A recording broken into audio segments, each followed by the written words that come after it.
Proklamasi kami, bangsa Indonesia. Setelah Indonesia diproklamasikan secara resmi, terbentuklah suatu negara baru yang bernama Indonesia. Salah satu hal terpenting yang harus dipenuhi oleh negara baru adalah Undang-Undang Dasar. Undang-Undang Dasar 1945 dirancang sejak 29 Mei sampai 16 Juni 1945 oleh BPUPKI. Pada sidang BPUPKI II menghasilkan rumusan inti yang dicantumkan dalam Undang-Undang Dasar, yaitu pernyataan kemerdekaan Indonesia, batang tubuh, dan pembukaan Undang-Undang Dasar. Pada 7 Agustus 1945 BPUPKI dibubarkan dan 9 Agustus 1945 di kota Saigon, Vietnam, PPKI diresmikan. PPKI dibentuk guna melanjutkan hasil kerja BPUPKI. PPKI sendiri berjumlah 21 orang.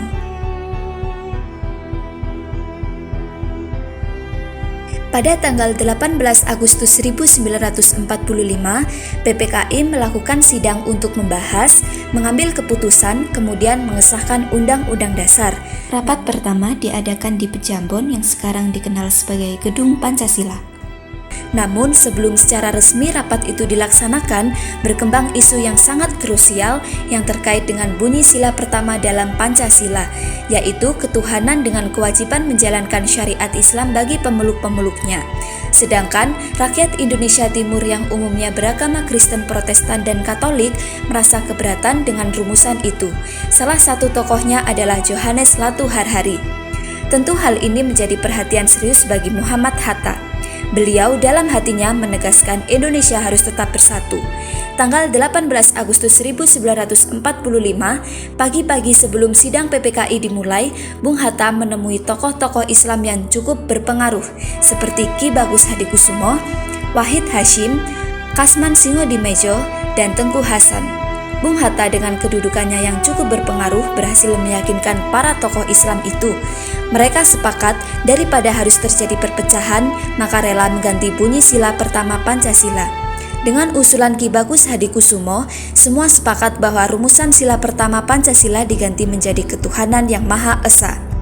Di dalam acara pertama yakni pandangan umum, Hatta menegaskan bahwa penggantian bunyi sila pertama Pancasila diambil karena suatu pernyataan pokok mengenai seluruh bangsa tidaklah tepat hanya menyangkut identitas sebagian dari rakyat Indonesia, sekalipun merupakan bagian yang mayoritas. Setelah diadakan revisi isi draft pembukaan Undang-Undang Dasar yang tertera di dalam Piagam Jakarta itu, lahirlah rumusan teks Pancasila yang dicantumkan dalam pembukaan Undang-Undang Dasar 1945 dan kemudian disahkan pada sidang PPKI tanggal 18 Agustus 1945. Sidang dilanjutkan dengan membahas bab per bab dan pasal demi pasal. Pembahasan ini juga cukup produktif dan berjalan dengan lancar. Kemudian, setelah jam istirahat selesai, sidang PPKI kembali dimulai. Agenda utamanya yaitu pemilihan presiden dan wakil presiden. Sebagai dasar hukum pemilihan presiden dan wakil presiden tersebut harus disahkan dulu yakni pasal 3 dari aturan peralihan. Ini menandai untuk pertama kalinya presiden dan wakil presiden dipilih oleh PPKI. Ketika pemilihan, kertas suara sempat dibagikan, namun atas usul Otto Iskandar-Dinata, maka secara aklamasi terpilihlah Insinyur Soekarno sebagai Presiden RI dan Muhammad Hatta sebagai Wakil Presiden RI. Sesudah itu, pasal-pasal yang tersisa yang berkaitan dengan aturan peralihan dan aturan tambahan disetujui. Kesimpulan yang dapat kita ambil dari materi ini yaitu dalam sidang PPKI tanggal 18 Agustus 1945 dihasilkannya keputusan yaitu mengesahkan UUD 1945, menetapkan Insinyur Soekarno sebagai Presiden RI dan Muhammad Hatta sebagai Wakil Presiden RI, serta membentuk Komite Nasional Indonesia Pusat. UUD 1945 resmi sebagai Konstitusi Republik Indonesia. Dalam konstitusi terdapat pandangan hidup serta menjadikannya sumber hukum yang utama, sehingga tidak ada satupun peraturan perundang-undangan yang bertentangan dengan UUD 1945. Demikianlah materi pengesahan Undang-Undang Dasar 1945 serta pemilihan presiden dan wakil presiden yang bisa saya sampaikan.